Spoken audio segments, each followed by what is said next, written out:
So this is 29er Online's introduction to the specialized command post. We're just going to show it off a little bit. This is not meant to replace the owner's manual. You should still read that as to the instructions on how to install it on your bike. So this model, the one we're testing, is the 4-inch drop. The specialized command post also comes in a 4.7-inch drop. It has a 3/4 inch setback, and it is a remote lever to control the drop.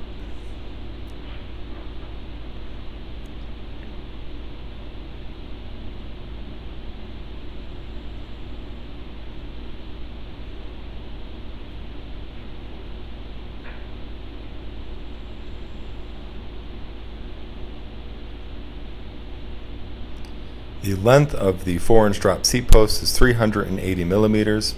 The 4.7-inch drop version is longer, and so you do have to make sure that this is compatible with your frame. It comes in a 30.9-inch or 30.9 millimeter diameter, and also a 31.6 millimeter diameter. Now at the bottom, you see this Schrader valve. You can hook up a shock pump and inflate it up to 60 psi.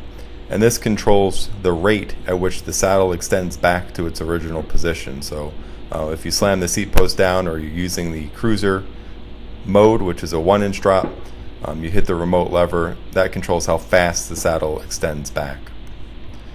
So this is our remote lever here. So the cable goes through the micro adjuster underneath, hooks into that lever using a 3mm bolt. And since it's cable actuated, it's really easy to get parts for it. So there's that micro adjust and the lever that you hook the cable into for the remote.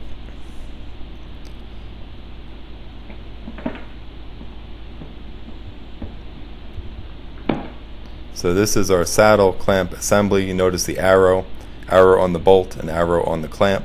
You have to line these up, otherwise the bolt will just spin when you try to tighten up your saddle. Let's go on to some of the components that are sent with the seat post.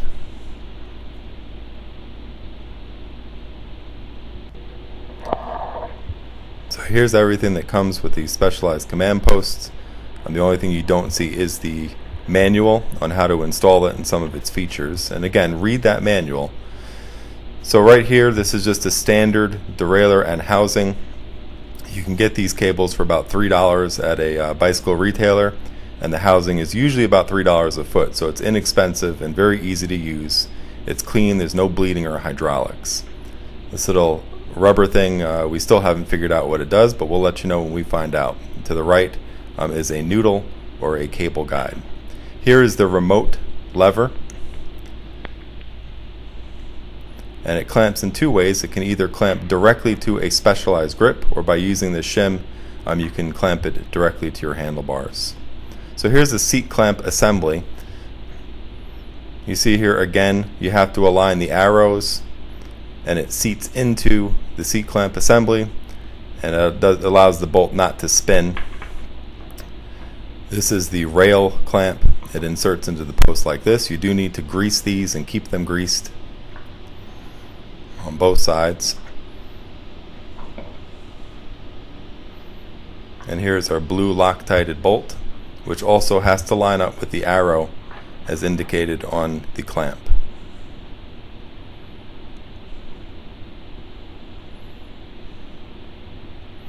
So let's go on to some of the other things when we were installing that we noticed that may help you when you install your command post onto your bike.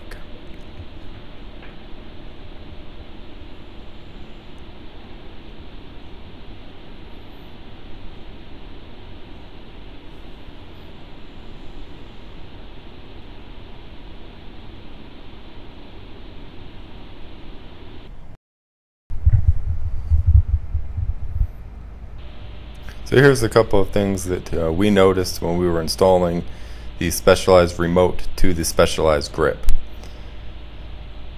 So if you see this clamp here, to install the remote you have to remove this clamp.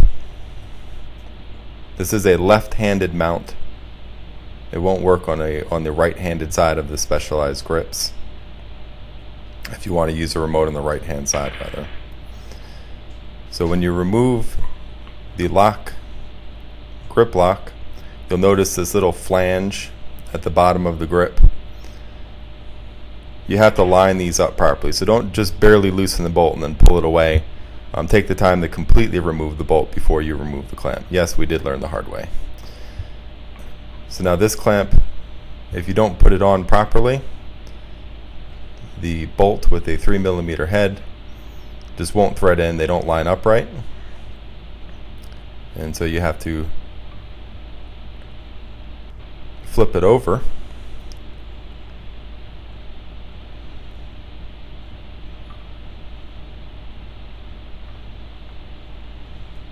and the bolt will line up properly with that flange on the grip.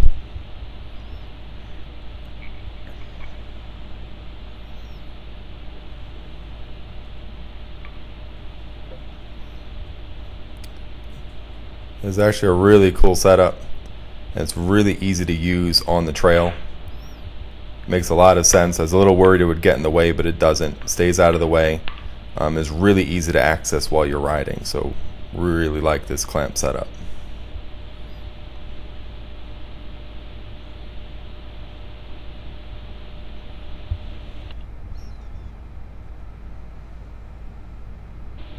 Now everything you see here is mentioned in the owner's manual, but just to illustrate, if you don't do this properly, you don't set up the remote lever in the proper position, it will interfere with your shifting. So in the proper position, you'll see it clears the shifter. Set the shifter and brake lever where you like it, and then adjust the clamp accordingly. And so you see here, if you have it a little bit too far forward or down, you will hit your shifter paddle with your remote lever, and so just spin it away until it clears it.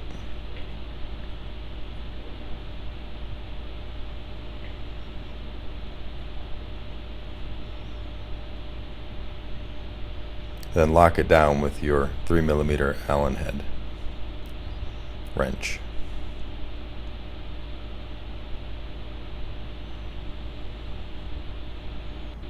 So here's another thing. You see the noodle, this cable guide.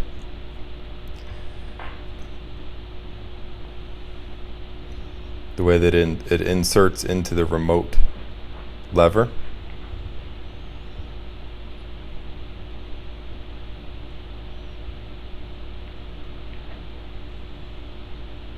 So when you do that, it can interfere with your brake lever, and if you don't do it right, you will have problems with the lever again hitting the shifter paddle.